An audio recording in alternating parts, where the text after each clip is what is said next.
नमस्कार साथियों, आप सभी का स्वागत है इस नए वीडियो में। साथियों, जिस तरह से प्रधानमंत्री स्वनिधि योजना है, इसी तरह से राज्य सरकार की तरफ से मुख्यमंत्री स्वनिधि योजना शुरू की गई है। और इस मुख्यमंत्री स्वनिधि योजना के अंतर्गत ऑनलाइन फॉर्म भरने शुरू हो चुके हैं।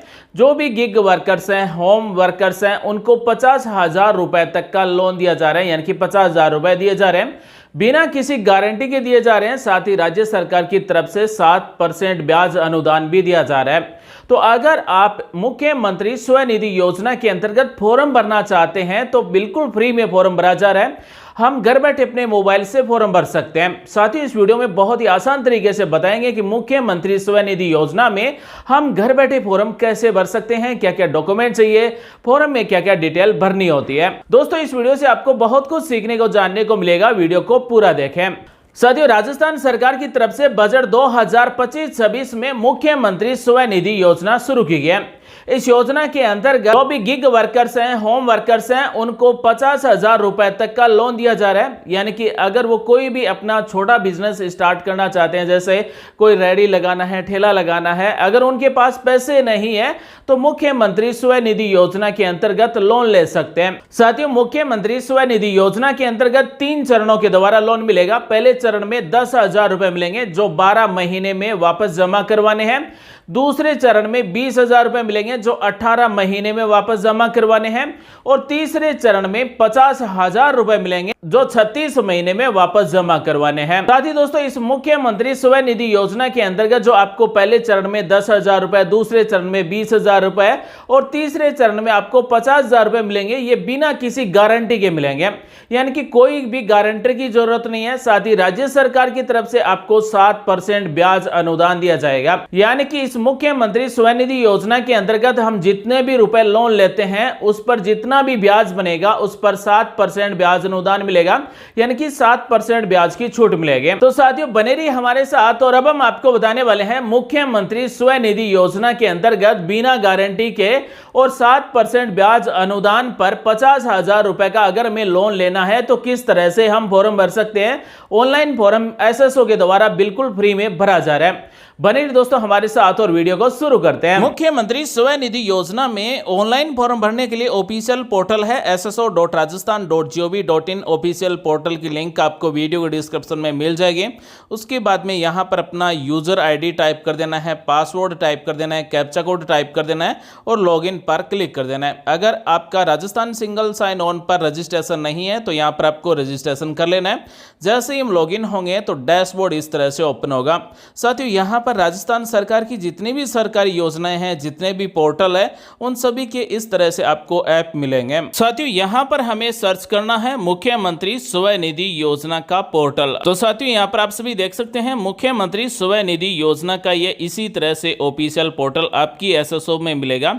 यहां पर न्यू भी दिया गया, यानी कि ये नई योजना शुरू की गई है। तो इस पर हमें क्लिक कर देना है। इस पर क्लिक करने के बाद में मुख्यमंत्री स्वनिधि योजना का जो ऑफिशियल पोर्टल है, उसका डैशबोर्ड इस तरह से ओपन हो चुका है। यहां पर अगर हमने फॉर्म भर रखा है तो उसकी डिटेल मिलेगी, लेकिन हम यहां पर नया फॉर्म भर रहे हैं तो न्यू एप्लीकेशन पर क्लिक कर देना है। जैसे ही साथियों न्यू एप्लीकेशन पर क्लिक करेंगे तो जो भी परिवार इस मुख्यमंत्री स्वनिधि योजना के अंतर्गत लोन लेना चाहता है 50,000 रुपए तक का, यानी कि पहले चरण में 10,000 रुपए मिलेंगे, दूसरे चरण में 20,000 रुपए और तीसरे चरण में 50,000 रुपए मिलेंगे, तो उस परिवार के जन आधार नंबर टाइप कर देना है। जन आधार नंबर टाइप करेंगे, उसके बाद में सत्यापित करें पर क्लिक कर देंगे। साथियों, मुख्यमंत्री स्वनिधि योजना के अंतर्गत सारी प्रक्रिया है वो ऑनलाइन है, यानी कि ऑनलाइन ही फॉर्म भरा जाएगा। कहीं बैंक में जाकर आपको डॉक्यूमेंट जमा करवाने की जरूरत नहीं है। जो भी हम बैंक खाते की डिटेल देंगे, उसी बैंक खाते में रुपए भेजे जाएंगे। इस योजना के अंतर्गत उसी व्यक्ति को लोन मिलेगा जिसकी उम्र 18 वर्ष से ज्यादा होगी। तो परिवार के जन आधार नंबर टाइप करेंगे, सत्यापित करें पर क्लिक करेंगे। परिवार में जितने भी सदस्य, यानी कि जन आधार कार्ड में जितने भी सदस्य जुड़े हुए हैं, उन सब के इस तरह से नाम मिलेंगे।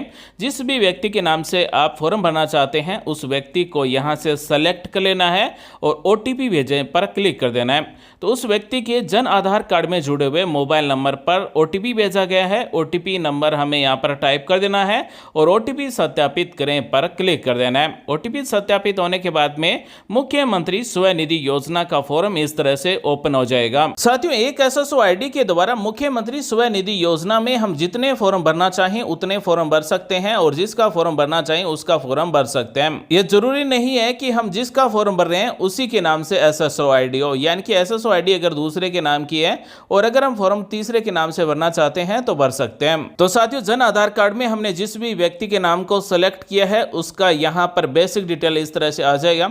सबसे पहले यहाँ पर आवेदक का नाम मिलेगा, उसके बाद में पिता या फिर पति का नाम मिलेगा, महिला है पुरुष, यहाँ पर जेंडर ऑटोमेटिक सेलेक्ट मिलेगा, जन्म तारीख ऑटोमेटिक जन आधार कार्ड से आएगी। यहाँ पर हमें जन्म क्षेत्र नाम टाइप कर देना, यानी कि आपके जन्म स्थान का नाम टाइप करेंगे। वैवाहिक स्थिति क्या है, मैरिड अनमैरिड, वो यहाँ से सेलेक्ट करेंगे। Mobile number Jan Aadhaar card वाले ऑटोमेटिक आ जाएंगे। ईमेल ID हमें यहाँ पर टाइप कर देना है। सामाजिक श्रेणी क्या है वो यहाँ पर जन आधार कार्ड से ऑटोमेटिक आ जाएगी। अगर आप अल्पसंख्यक हैं, नहीं है, दिव्यांग है या फिर नहीं है, यहाँ पर ऑटोमेटिक आ जाएगा। उसके बाद में जिसके भी नाम से हम फॉर्म भर रहे हैं उसकी एजुकेशन क्वालिफिकेशन क्या है, 8वीं 10वीं 12वीं जो भी पास किया हुआ है। अगर अनपढ़ है तो लिटरेट सेलेक्ट कर सकते हैं। उसके बाद में परिवार की सालाना इनकम कितनी है, 40,000 रुपये, 50,000 रुपये है, 30,000 रुपये, जितने भी रुपए आपके परिवार की सालाना इनकम है वो हमें टाइप कर देना है। अगला ऑप्शन है यहाँ पर कार्य का अनुभव, यानी कि हम वर्तमान में जो भी काम कर रहे हैं वो हमारे पास कितने साल का अनुभव है वो यहाँ पर महीनों में या फिर वर्ष में टाइप कर देना है। उसके बाद में अगर आपके परिवार का राशन कार्ड BPL है, अंत्योदय, अन्नपूर्णा है तो यहाँ पर नंबर टाइप करेंगे, अन्यथा खाली छोड़ देंगे। अगला ऑप्शन है पते का विवरण, यानी कि जिसके भी नाम से हम फॉर्म भर रहे हैं उसका पूरा एड्रेस यहाँ पर टाइप करना है। जिला सेलेक्ट कर लेना है, तहसील का नाम सेलेक्ट कर लेना है, ब्लॉक का नाम सेलेक्ट कर लेना है, ग्राम पंचायत का नाम सेलेक्ट कर लेना है और अगर आपका गांव है तो अपने गांव का नाम हमें यहाँ पर टाइप कर देना है। पिन कोड नंबर यहाँ पर टाइप किए हुए मिलेंगे।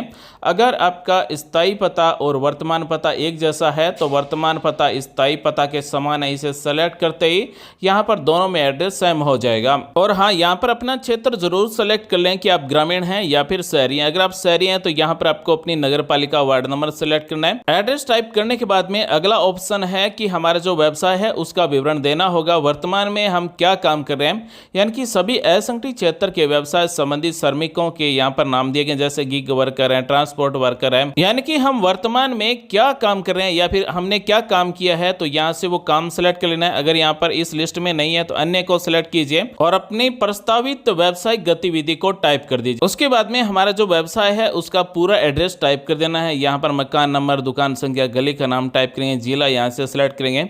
उसके बाद में नगर पालिका या फिर नगर निगम या फिर नगर परिषद का नाम सेलेक्ट करेंगे। उसके बाद में शहर का नाम यहाँ से सेलेक्ट करेंगे। उसके बाद में जोन का नाम यहाँ से सेलेक्ट करेंगे और उसके बाद में पिन कोड नंबर टाइप कर देंगे। अगला ऑप्शन है प्रस्तावित परियोजना का विवरण, यानी कि हम जो भी नया बिजनेस स्टार्ट कर रहे हैं उसमें लागत कितनी आएगी वो रुपए टाइप कर देना है और कार्यशील पूंजी हमें कितने रुपए चाहिए वो भी हमें टाइप कर देना है। अगला ऑप्शन है कुल परियोजना लागत, तो हमारे बिजनेस में टोटल कितने रुपए की लागत होगी रुपए टाइप कर देंगे। हमने यहाँ पर 50,000 रुपए टाइप किए। उसके बाद में बैंक का विवरण भरना होगा, यानी कि हमारा जिस भी बैंक में बचत खाता है उसी बैंक के द्वारा हमें रुपए दिए जाएंगे। तो यहाँ पर अपनी बैंक का नाम सेलेक्ट कर लेना है। उसके बाद में हमारा जिस भी ब्रांच में खाता है उस ब्रांच को सेलेक्ट करेंगे और अपने अकाउंट नंबर टाइप करेंगे और IFSC कोड टाइप कर देंगे। तो साथियों, जो हमें पहली किस्त के 10,000 रुपए मिलेंगे वो इसी बैंक खाते में मिलेंगे। अब हमें यहाँ पर वो बैंक सेलेक्ट करना है जिस बैंक से हम लोन लेना चाहते हैं, यानी कि वरीयता यहाँ से सिलेक्ट करना है, जिले का नाम सेलेक्ट करना है, बैंक का नाम सेलेक्ट करना है, ब्रांच का नाम सेलेक्ट करना है और IFSC कोड ऑटोमेटिक आ जाएगा। तो हम यहाँ पर किन्हीं दो बैंकों के नाम सेलेक्ट कर सकते हैं जिससे हमें लोन लेना है। अगला ऑप्शन है संलग्न स्व प्रमाणित, तो यहाँ पर हमें 2 डॉक्यूमेंट अपलोड करना होगा। 1 नंबर दस्तावेज है संबंधित एजेंसी या फिर विभाग का पंजीकरण दस्तावेज। हमारा जहां पर भी व्यवसाय है, हमारा जिस भी क्षेत्र के अंतर्गत व्यवसाय आता है उस क्षेत्र की नगर पालिका या फिर नगर परिषद में हमें एक रजिस्ट्रेशन करवाना होगा। दूसरा है ये मुख्यमंत्री स्वनिधि योजना का असंगठित क्षेत्र में श्रमिक आवेदन के लिए एक शपथ पत्र है जिसे आपको प्रिंट कर लेना है, पूरा पेन से भरना है और अपलोड कर देना है। और जिस व्यक्ति के नाम से हम फॉर्म भर रहे हैं उसी व्यक्ति के नाम से ये फॉर्म भरना है। जैसे मैं यहाँ पर नाम लिख देना है, पिता या फिर पति का नाम लिख देना है, पूरा एड्रेस लिख देना है और आप कितने सालों से या फिर कितने महीनों से श्रमिक का कार्य कर रहे हैं। तो हम जितने भी महीनों या फिर साल से हम जो भी काम कर रहे हैं अपने कार्य का नाम टाइप करेंगे। उसके बाद में हम जहां पर भी काम कर रहे हैं उस व्यक्ति का नाम और यहाँ पर मोबाइल नंबर उस व्यक्ति का।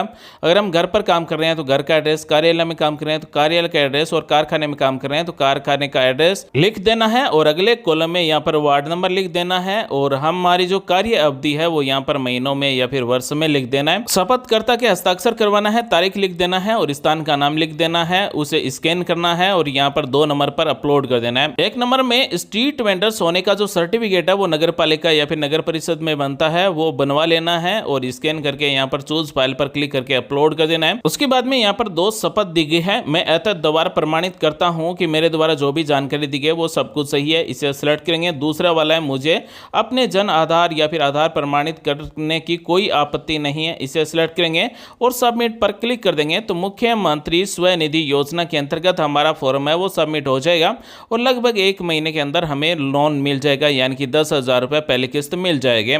तो साथियों ये योजना उन व्यक्तियों के लिए है जो असंगठित क्षेत्र में श्रमिक है और जो अपना छोटा सा कोई भी बिजनेस जैसे नाई की दुकान है, ठेला लगाना है, सब्जी बेचना है, अगर वो अपना स्वयं का कोई छोटा बिजनेस स्टार्ट करना चाहते हैं तो इसके लिए राज्य सरकार की तरफ से मुख्यमंत्री स्वनिधि योजना के अंतर्गत पहली किस्त में 10,000 रुपए जो हमें 12 महीने में वापस जमा करवाना है, किस्तों के द्वारा वापस रुपए जमा किए जाएंगे और दूसरी बार में हमें 20,000 रुपए मिलेंगे, वो भी हमें 18 महीनों में किस्तों के द्वारा जमा कराने। उसके बाद में हमारे बिजनेस को बढ़ाने के लिए 50,000 रुपए मिलेंगे जिसे हमें 36 महीनों में वापस जमा करवाना है किस्तों के द्वारा।